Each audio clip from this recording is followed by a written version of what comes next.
Yun mga kabayan, muling pagbabalik kay Dina 28. Eto, dahil bumalik tayo, meron na naman tayong good news mga kababayan. Alam niyo ba, ang First Lady Lisa Marcos or Araneta mga kabayan, ay meron na naman po siyang project. Ano? Ito yung tinatawag nilang Labor All. So, hindi natin tinatawag ng project. So, kasi araw-araw ni mga kabayan, halos araw-araw niya ginagawa ito mga kabayan. Itong Labor All na to at nasa 1,000 mahigit o 1,000 plus po na pamilya ang natulungan. Grabe. Doon po yan, naganap sa may Subic area po. So ito, ipapakita ko sa inyo yung video. Baka mamaya, doon sa mga alam nila, yung sa mga negative mag-isip, sabihin nila, itong vlogger na to gumagawa lang ng kwento-kwento. So meron tayong patunay mga kababayan. So bago natin kasi nilalabas yung mga videos natin, is kailangan natin alamin mga kababayan na ito ay totoo. Nang sa ganun ay hindi tayo masabihan na fake news mga kababayan, ano, di ba? So ito ipapakita ko na sa inyo, hindi na natin patatagalin ito mga kababayan. Grabe. First Lady Lisa Marcos Araneta mga kababayan. So ito ipapakita ko sa inyo mga kababayan na yan. Pinangunahan ni First Lady Liza Araneta Marcos ang Love for All Caravan sa Subic Bay Freeport Zone. Umabot sa 1,500 na residente ng mga kalapit na bayan at lungsod sa Bataan at Zambales ang tumanggap ng mga serbisyong pangkalusugan at panlipunan. Merong libreng laboratorio, medical check-up at gamot na ipinagkaloob sa mga residente. Nagkaloob din ng tulong pangkabuhayan sa pamagitan ng 20,000 pesos na halaga ng Sustainable Livelihood Program para sa 9 na kwalipikadong beneficiary. Nagkaloob din ng tulong pangkabuhayan sa pamagitan ng 20,000 pesos na halaga ng Sustainable Livelihood Program para sa 9 na kwalipikadong... Ayan, so kita niyo mga kababayan, grabe. Iba talaga ang, kumbaga, merong malasakit sa taong bayan mga kababayan, ano? Grabe. Itong Love for All na to ay talagang halos lahat ay meron na po mga kababayan, ano? Kumbaga, kumakalat na sa iba't ibang area ang Love for All ni First Lady Lisa Marcos mga kababayan, ano? So yun, so kita niyo naman, ano?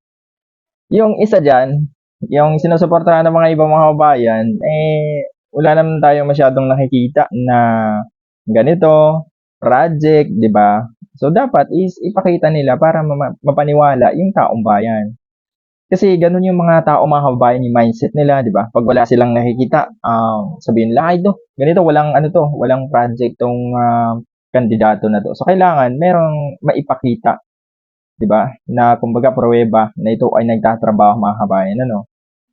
Ito kasing ano na to, labor all na to, kailangan natin ipakita to kasi nga doon sa mga negative mag-isip, sinasabi nila lagi na walang ano to, wala naman trabaho tong ano na to, First Lady na to. So, hindi po yan totoo mga kabayan dahil ang First Lady po ay nagtatrabaho po. So, katunayan nga po, siya yung nagpaganda dun sa may Explanade. Kung napapanood niyo po, no, yung laging nandun na vlogger na si Edwin DY. So, nandun po siya, nagka-cover lagi mga kabayan. Pinapakita niya kung gaano kaganda ang Explanade ngayon at lalo pa nilang pinapaganda mga kabayan. So, di ba, ilang administrasyon na ang lumipas. Kumbaga, nandun rin, nakaplano na yung mga kabayan eh. Ilang administrasyon na ang lumipas pero hindi ginawa.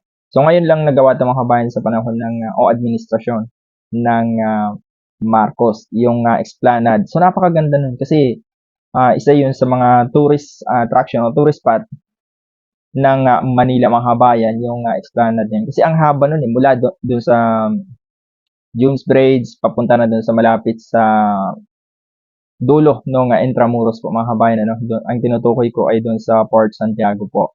So, di ba? Napaka-solid magtrabaho itong First Lady na to. So, yun, nasa Subic po mga kababayan yung naganap na yun. Nasa 1,000 mahigit, kung hindi ako nagkakamali, yung ano na yun, pamilya na natulungan. So, isipin niyo mga kababayan, 1,000. So, si First Lady pa lang yun First Lady mga kababayan. Di ba dapat ang ano nun yung nasa pangalawa. Kasi alam naman natin mga kabayan, itong presidente natin ay busy po sa kanyang trabaho. Kahit nga binabatigus lagi ng mga taong medyo, sabihin na natin, medyo negatibo mag-isip, ay kumbaga pinapabayaan ni BBM kasi nga doon siya nakapag-focus o nagpo-focus sa kanyang trabaho para sugpuin itong mga nangyayari na sa bansa tulad nitong nasa mga corruption mga kabayan, ano, o flood control. So, doon sa mga hindi naniniwala, kita niyo naman may mga nasampulan ng mga kababayan, ano? Yung dating senador, nasampulan na po 'yon. at hindi lang senador dahil nga yung pinakamalaking isda sa flood control. So yun lang mga kababayan, ID na 28. Maraming salamat po sa lahat ng mga nanonood.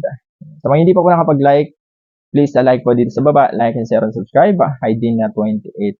So lagi ko yung sinasabi mga kababayan, suportahan natin ang administrasyon, suportahan natin ang BBM. Ayan. So yun lang, maraming salamat po sa inyo mga kababayan.